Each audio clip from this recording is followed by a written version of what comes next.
Dieu de nos pères. Amen. Amen. Et pendant ces 3 dimanches ou 4, nous avons dit beaucoup de choses.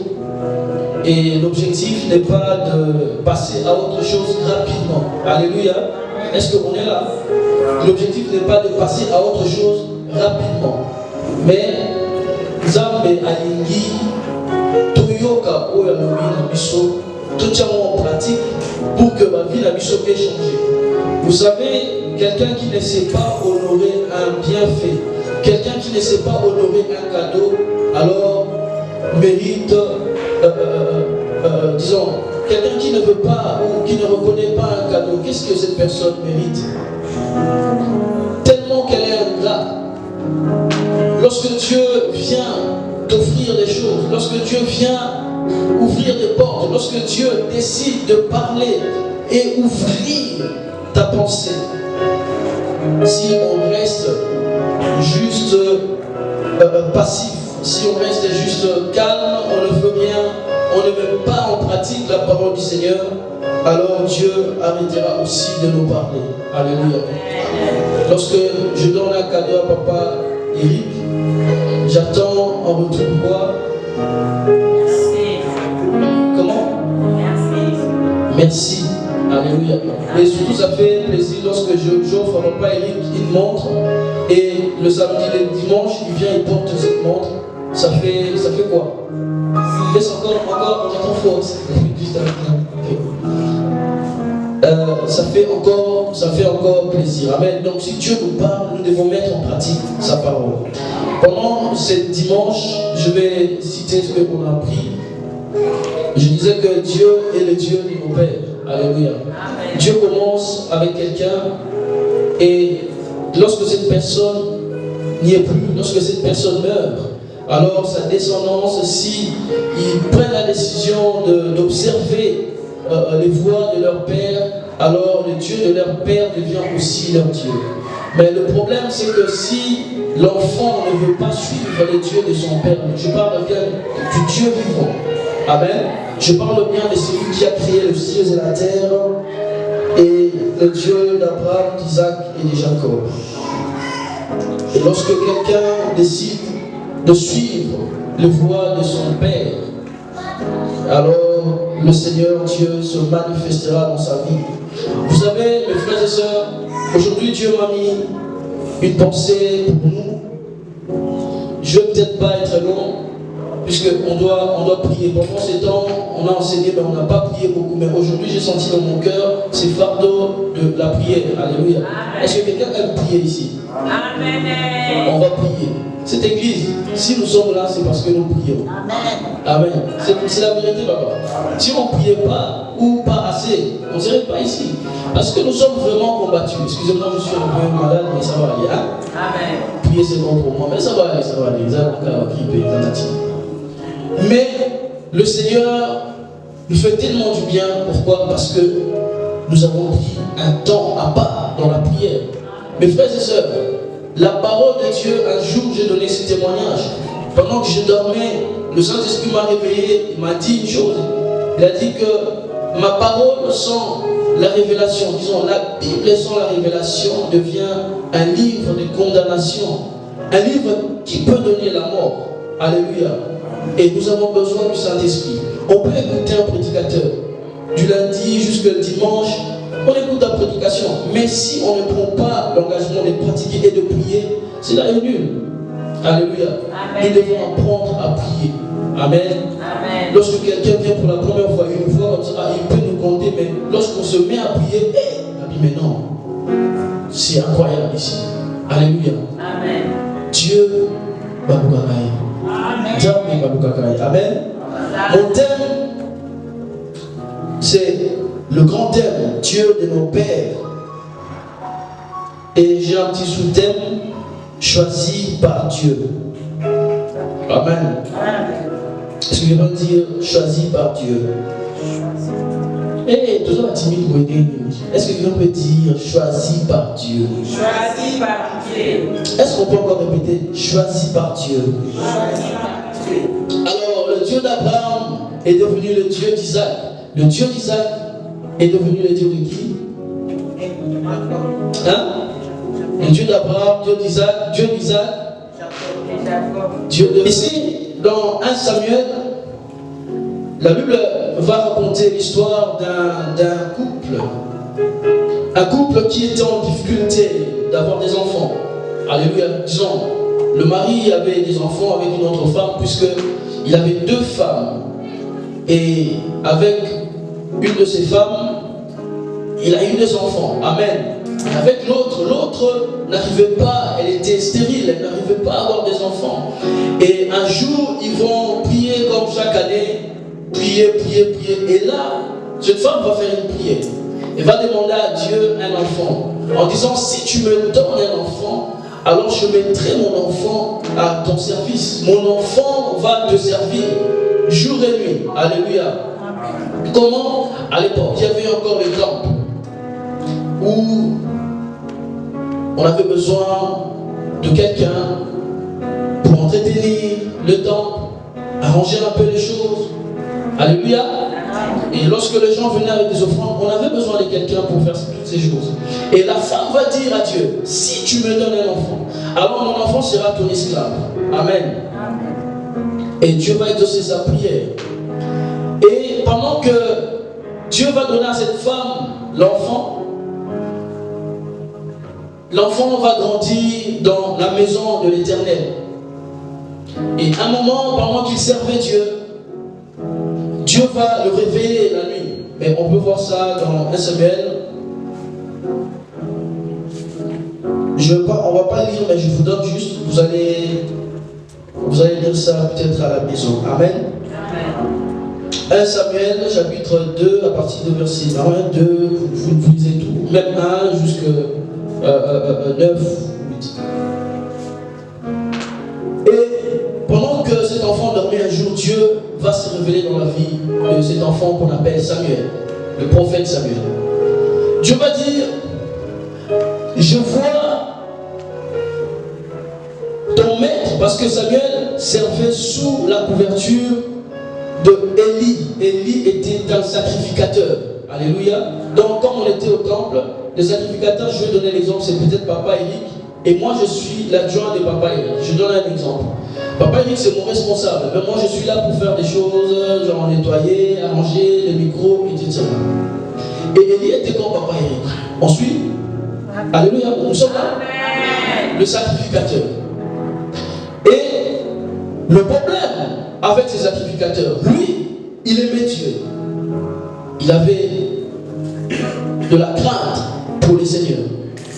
Mais les enfants de cet homme ne vont pas suivre les conseils ou la voie de leur père. Est-ce qu'on est présent? Amen. Suivez-moi très bien, c'est très important ce message. Amen. Et qu'est-ce qu'ils vont faire? Lorsque les gens, parce que Dieu, lorsqu'il a donné des ordres à Moïse, il a dit, lorsque quelqu'un va prendre une offrande, lorsque quelqu'un viendra sacrifier quelque chose, cette offrande sera consacrée. Alléluia. Amen. Alléluia. Amen. Donc personne d'autre n'avait le droit. Ce qu'on peut donner à Dieu était pour lui. Personne. Alléluia. Amen. Mais les enfants de cet homme qu'on appelle Élie ne vont pas suivre ce que Dieu a dit. Ils vont commencer à faire n'importe quoi. Ils vont commencer, il est écrit ici, ils vont commencer à coucher avec des sœurs, avoir des relations intimes avec des femmes qui venaient sacrifier. La viande qui était réservée à Dieu, ils commençaient à le manger. Tous les jours, ils mangeaient cette viande. Alors Dieu était en colère. Et la Bible dit, en ce temps-là, Dieu ne parlait plus beaucoup, parce qu'il était en colère. Mais ce jour-là, Dieu va se révéler dans la vie de Samuel. Est-ce que jusque-là, vous me suivez? Amen. Dieu va se révéler dans la vie de Samuel. Il va dire, je veux faire de toi un prophète. Tu vas remplacer ton maître. Mais les enfants de ton maître, puisqu'ils n'ont pas obéi à ma parole, puisqu'ils m'ont déshonoré, ils vont mourir. Alléluia. Amen. Ils vont mourir. Ici, le papa comme responsable sert Dieu. Mais les enfants, ils vont aller toucher à n'importe quoi. Qu'est-ce qu'ils vont faire?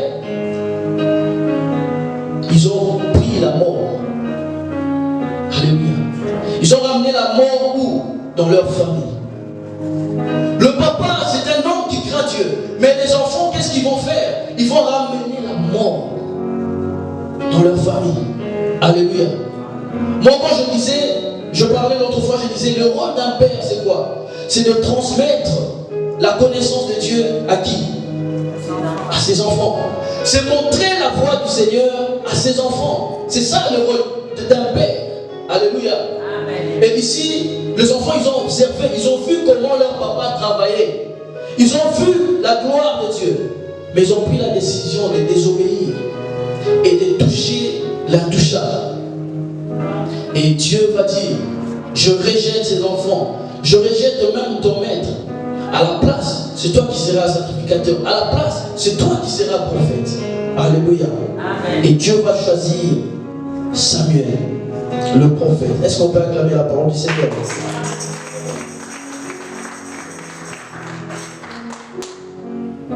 Et la Bible dit dans 1 Samuel 3, à partir de verset 19 à 21,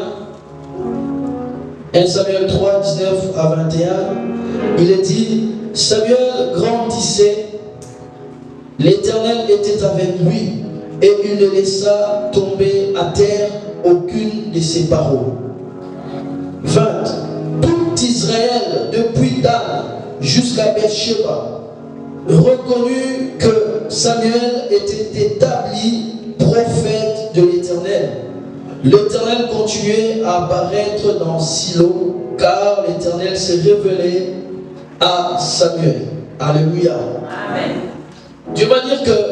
La Bible va dire que Dieu va continuer à marcher avec Samuel. Pourquoi? Parce que Samuel était juste devant lui. Alléluia. Amen. Mon frère et ma soeur, choisi par Dieu, l'élection de Dieu est une grâce. Lorsque Dieu t'a choisi, j'ai beaucoup aimé le témoignage de mon frère Eddie. Vous savez, à cet âge, si vous allez à Molenbeek, vous allez trouver des jeunes hommes comme ça, à la station de métro, faire n'importe quoi. Alléluia. Amen. Pour eux, c'est bien. On ne va pas juger. Alléluia. Ils vont faire des ballons c'est des drogues comme ça. Je ne vais pas donner un ici. Ils vont faire des choses terribles. Alléluia. Ils sont libres parce que ici, c'est un pays de loi. Qu'est-ce que tu peux dire? Amen. Mais lui, il reconnaît. Il se fait baptiser hier. Il dit ici quoi? C'est la grâce. Alléluia. Amen. Car c'est une grâce. Mes frères et sœurs, l'élection de Dieu est une grâce. Lorsque Dieu t'a choisi, est une grâce.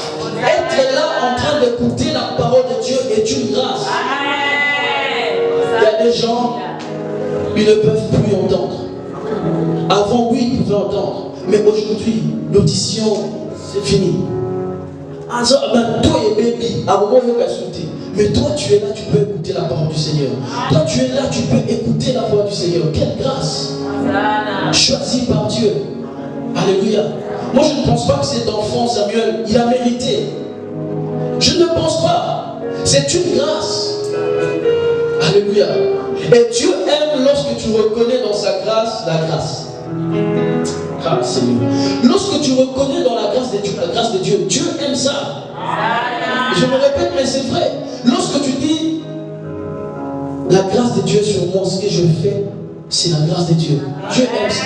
Ce que je suis, ce n'est pas par ma propre force, mais c'est la grâce de Dieu.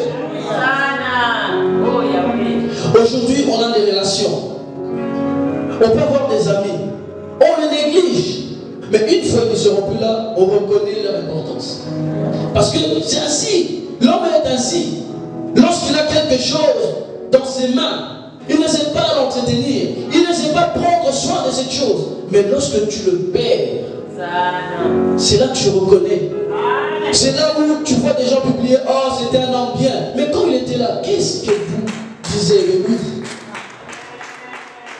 Oh, c'était un bon mari pour moi. Mais il était là. C'était une bonne femme. Mais oui, elle était là. Pendant des années, vous avez divorcé, oui. Mais elle était ta femme. Alléluia. Amen. Lorsque Dieu nous fait grâce, on le connaît. on pense que c'est, on banalise. Lorsqu'on vient à l'église, on banalise. Mais je vous dis la vérité, il y a des gens qui peuvent payer des millions juste pour être à l'église. Mais à cause de ce qu'ils ont comme programme, comme responsabilité, comme fétiche, ils ne peuvent pas venir à l'église. C'est trop, il y a un moment que les Kimingi. Mais il a envie d'abandonner les diables, il a envie d'abandonner les œuvres de l'ennemi pour venir à l'église. Mais il est attaché. Alléluia. Amen. Mes frères et sœurs, reconnaissons dans la grâce de Dieu sa grâce. Ça nous sauvera. Alléluia. Amen. Samuel a été choisi par grâce et il va remplacer son maître. Est-ce qu'on peut acclamer la parole du Seigneur?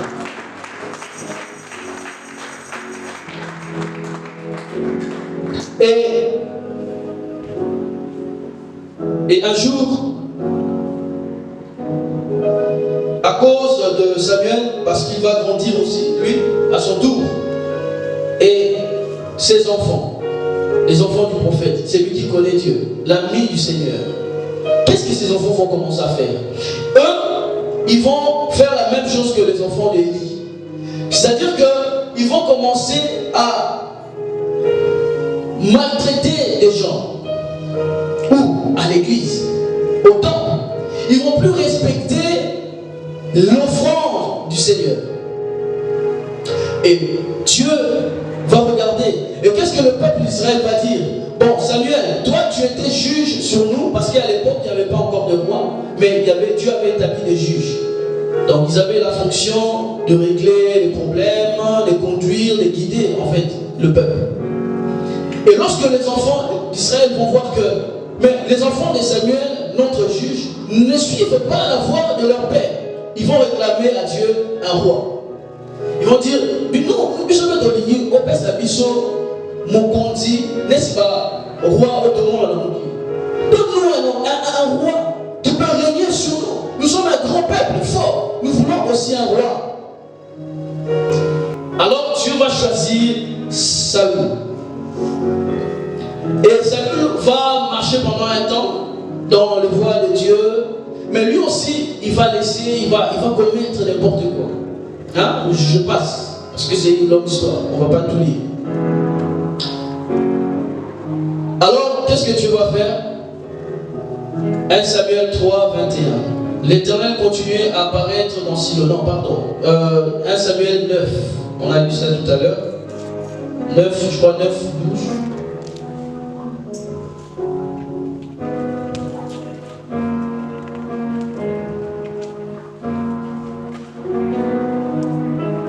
Je donnais ça tout à l'heure, au début.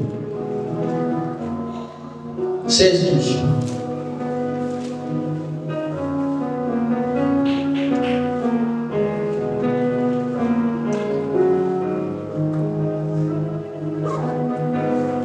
C'est 9 ou 16? Samuel 16. 16 combien? C'est ça? Vous êtes sûr ou pas? 16, 12. 16, 12.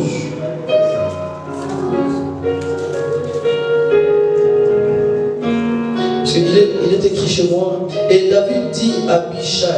Non, pardon, excusez-moi. Moi, je suis loin. 16, 12. 1 Samuel 16, 12.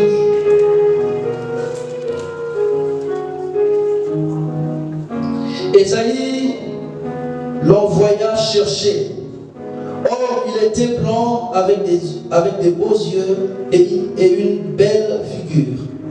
L'Éternel dit à Samuel, lève-toi, moi-le, car c'est lui. Saül va trahir la confiance du Seigneur et Dieu va choisir David. Il va dire à Samuel, bon, toi tu es vieux, mais le roi que j'ai choisi pour mon peuple, il a un peu dévié. Je vais choisir un autre homme. Et Dieu va choisir David. Alléluia. Amen. On parle de David ici, parce qu'on ne va pas tout lire. Et Dieu va dire, va dans tel coin, dans telle maison, tu trouveras la personne que moi j'ai choisie. Et cette personne va régner sur mon peuple, comme roi. Et cette personne, c'est qui? David. C'est qui? David. Ah, si vous me suivez, répondez s'il vous plaît. C'est qui? David. C'est David. Et le prophète va arriver. Il va trouver dans cette maison cet homme, ses papas avaient aussi des enfants costauds, ses fils costauds. Et il va commencer à regarder. Excusez-moi. Et il va dire à Dieu, mais c'est lui. Dieu dit non, c'est pas lui, c'est lui. Non. Dieu dit, moi n'est pas ici. La personne que moi j'ai choisie n'est pas ici. Mais Dieu, pourquoi tu ne choisis pas cette moi pour qu'on passe? Parce que la personne que tu cherchais n'est pas là. Pourquoi tu ne choisis pas juste un frère de David qui devient roi? Parce qu'il y a le choix de Dieu. Amen. Dieu avait choisi David. C'est ainsi. Comme Dieu t'a choisi, maman Claudine.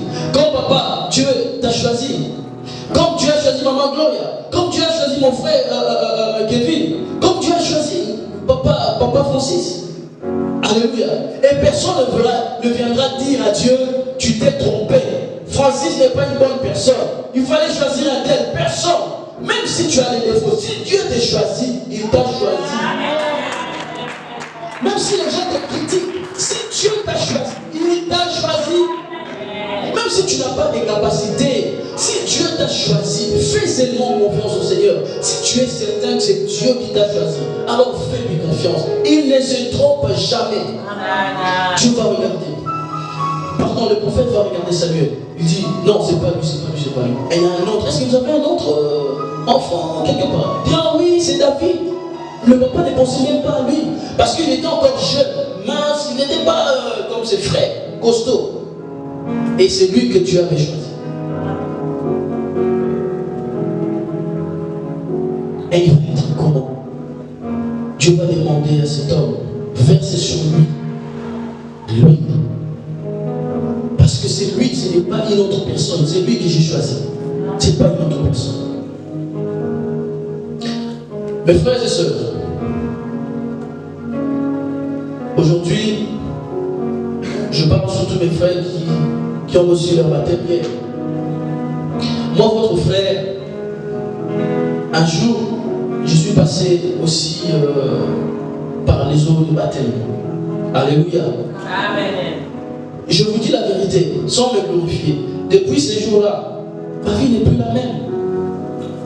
Depuis ces jours-là, oui, le jour de mon baptême, parce que papa, à l'église où j'étais, là où j'ai eu mon baptême, avant de passer vers le baptême, tu dois avoir un responsable et confesser. C'est-à-dire que, vous voyez, le péché là, pas confesser, oui, hier j'ai volé la nourriture de maman. C'est vraiment dire des choses là intimes. Vous voyez, sans ça, tu ne peux pas passer par les eaux du baptême. Et ces jours-là, j'avais aussi un péché grave, je ne dirais pas ça ici. Ils avaient pris 4 personnes, je vois 4 responsables, au coin là-bas un responsable, et chacun venait confesser, puis quand tu finis, c'est bon, c'est bon, c'est bon. Et le lendemain, j'ai aussi confessé. Vous voyez la grâce qu'on a ici. On ne confesse pas. Parce que Dieu nous laisse le choix. Quand tu es à genoux à la maison, tu peux confesser. Amen. Tu dis, Seigneur, moi je te reçois aujourd'hui, mais regarde, je suis attaché à tel péché. Amen. Je suis incapable de faire telle chose. Aide-moi, va te faire baptiser. Mais nous, on n'était pas, c'était pas ça. Tu le fais, oui, en secret, mais devant aussi un homme de Dieu. Je vous dis, c'est humiliant. Quelle humiliation, mon Dieu. Parce que tu es obligé de dire des choses que tu gardais pour toi. Même pas. Je le dis. Mais quand je suis passé, le Saint-Esprit est descendu sur moi. J'étais timide parce que je ne connaissais pas ces choses et tout ça. Mais je parlais en langue le même jour. Et après, comme j'avais laissé le monde et tout ça, après quelques mois, je pense après 6 mois, j'ai retourné encore. Des choses que je faisais avant, j'ai laissé pendant cette période. Parce que, je vous dis la vérité, vous voyez comme vous êtes là, vous avez une puissance. Je vous dis, c'est pas, je ne suis pas en train de vous flatter. Et dit, vous avez une onction qui est sur vous. Mais cette onction, si tu ne sais pas l'entretenir, d'ici quelques mois, tu la perdras. Je vous dis la vérité. Tu la perdras. Mais là, vous avez une onction terrible. Aujourd'hui, si quelqu'un tombe malade ici, on va te prendre, le frère, viens, puis tu verras la personne être guérie. Tu verras. Mais qu'est-ce qu'on fait? On n'arrive pas à entretenir notre baptême. On n'arrive pas à entretenir ces temps où Dieu accorde grâce, il nous fait grâce. Pendant ce temps, je sentais à moi, j'étais libre, léger, vraiment libre. Je marchais, j'avais la joie dans mon cœur, des choses, tout ça. Parler en langue tous les jours, concurrence, papa. N'a pas frère, on peut parler en langue. Amen. Toujours l'omba même, amen. Toujours mais après 9 mois, ça c'est mon témoignage, je l'ai déjà dit ici. Mais ce que je veux dire, l'onction de Dieu, lorsqu'on reçoit la présence de Dieu, nous devons savoir garder cette présence. Amen. Nous devons savoir garder l'onction de Dieu. Les saluts, on le garde aussi. Alléluia. On le garde aussi. La Bible dit, Dieu disait à Ézéchiel, si injuste, toute sa vie, depuis sa naissance, il a toujours fait le bien. Mais un jour, il se met à commettre le mal. Alors j'oublierai aussi ce qu'il a fait depuis sa naissance. Mais si quelqu'un, depuis sa naissance, il a fait du mal, et un jour il prend l'engagement de suivre Dieu, Dieu oubliera aussi ce que tu as fait comme mal. C'est pourquoi je disais ici, le salut, ton salut, il faut l'entretenir. Les saluts, papa, on le garde. Amen. Est-ce qu'on est là? Amen. Alléluia. Amen. Est-ce qu'on est là? Est-ce qu'on peut dire gloire au Seigneur? Gloire au Seigneur. Il faut savoir garder ton salut. Alléluia. Acclamons la parole du Seigneur.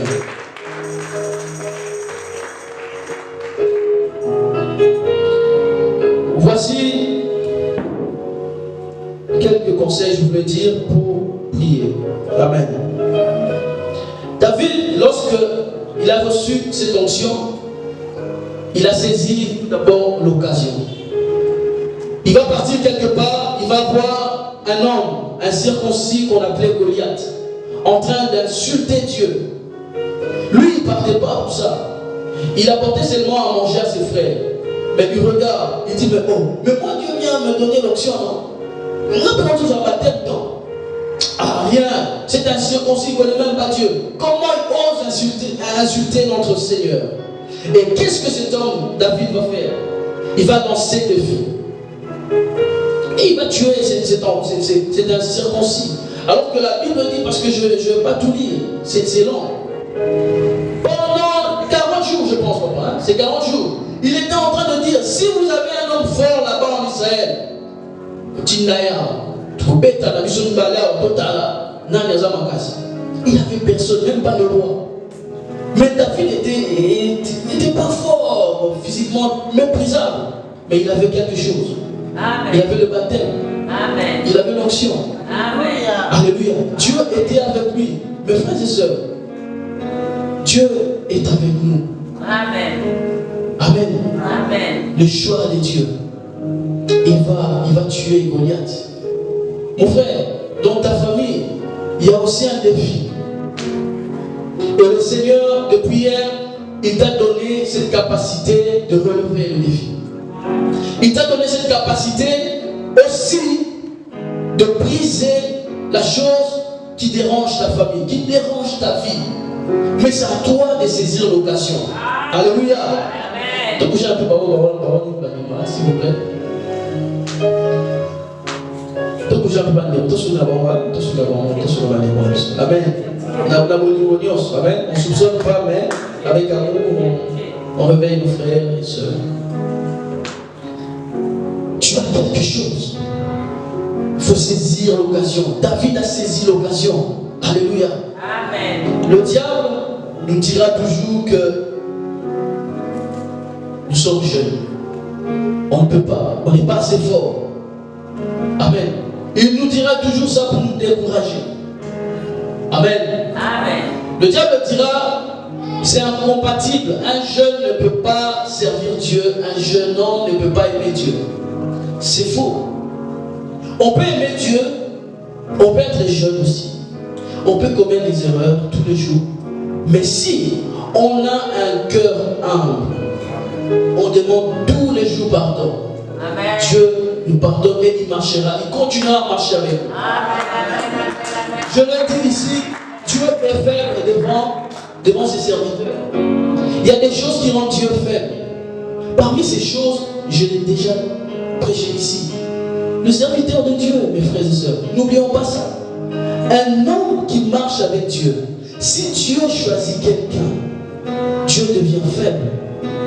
Amen. Parce que Dieu n'a pas envie que les gens disent, vous voyez votre Dieu, il vous a pris là-bas et tellement qu'il est méchant, il vous a ramené ici pour vous détruire. Il n'a pas envie de ça. Dieu n'a pas envie de ça.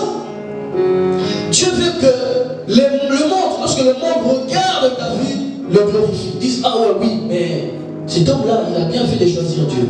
Cet enfant-là, il a bien fait de choisir Dieu. Amen. Aujourd'hui, les enfants, aujourd'hui, nous, il y a tellement de prophètes. Tellement de prophètes. À un moment donné, on te fait croire que tu n'es rien et tu dois dépendre des prophètes. Tu es le prophète de ta vie. Tu es toi-même, tu es le prophète de ta vie. Tu es le prophète de ta vie. Ta vie ne peut pas dépendre d'un homme, ta vie dépend de Dieu. Si ta vie dépend d'un homme, alors tu as un problème. Amen. Amen. Considère que tu as, mon frère ou ma soeur. Dieu t'a choisi tel que tu es. Marche comme maman a dit. Viens tel que tu es. Sers Dieu avec tes limites. Si tu as un bon lit à la maison, tu réponds toujours aux parents. Tu vas toujours le faire. Mais après, il faut demander pardon. Vous voyez ce qui a changé. Après les hockey, l'impolitesse peut partir.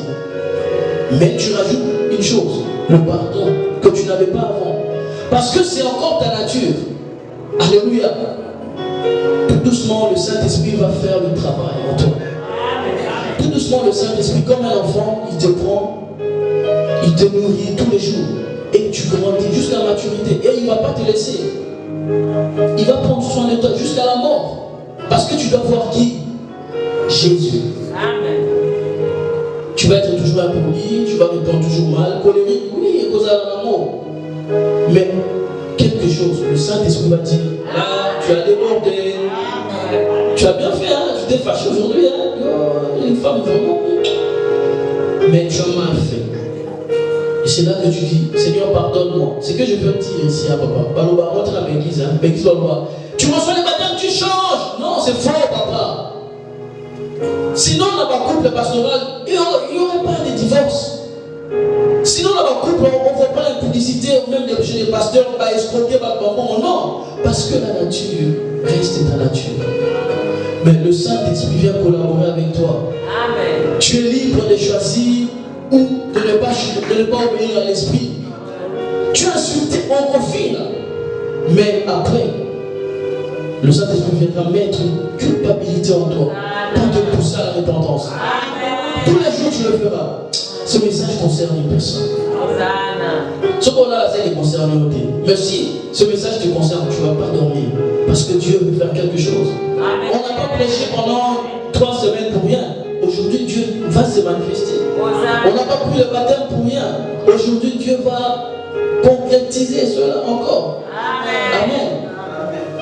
Vous allez dire pourquoi vous regardez Papa Eric? Parce que quand ici, normalement, on va parler, puis papa, parce que lui, je suis. Amen. Est-ce que tu l'aimes dit? Est-ce qu'on peut acclamer la parole du Seigneur? Alors, vous êtes fatigué de moi? Le mina, il rentre à la vie. Non, on a ta vie, papa. Je rigole, vous suivre. Amen. Amen. Mes frères et sœurs, la nature reste ta nature. Tu es impudique. Les sentiments là ne vont pas disparaître du jour au lendemain. Mais c'est à toi de faire ce travail. Le Saint-Esprit te dira la publicité n'est plus pour toi. Allô? Il ne va pas te posséder comme les démons. Il ne va pas t'aider à. Les démons viennent te posséder, il te fait faire les choses que tu ne veux pas. Non. Le Saint-Esprit, il vient, il te révèle. C'est que tu. Donc, toi là, c'est pas pour toi. Et c'est à toi maintenant d'obéir. Amen. C'est ainsi que tu n'abandonneras jamais Dieu. Sinon, tu vas te fatiguer. Papa, il nous a prêché que quand on reçoit le baptême, on change. Mais pourquoi sont pas faits pour moi. Tu vas abandonner Dieu. Mais non, c'est pas ça. Alléluia. Est-ce qu'on peut acclamer encore la parole ici?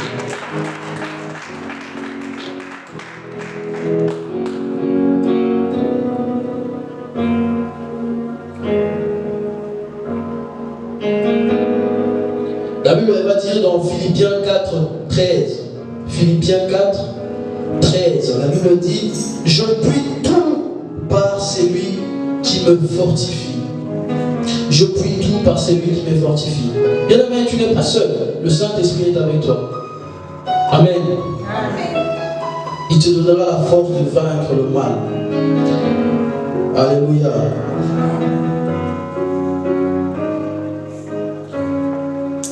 Aujourd'hui, si on n'arrive pas à cibler le problème, on ne pourra pas donner le remède adéquat. Au 15e, à partir du 5e jusqu'au 15e siècle, il y a eu la période de l'histoire qu'on appelle le Moyen-Âge. Amen. Amen. Moyen-Âge, moi pourquoi histoire? Hein? Moyen-Âge. Et cette période, pendant cette période, les rois ont régné, les religieux aussi. L'Église avait une forte influence sur les hommes. Écoutez-moi, suivez-moi très bien. Quand je dis, si on ne connaît pas la source d'un problème, on ne peut pas le traiter.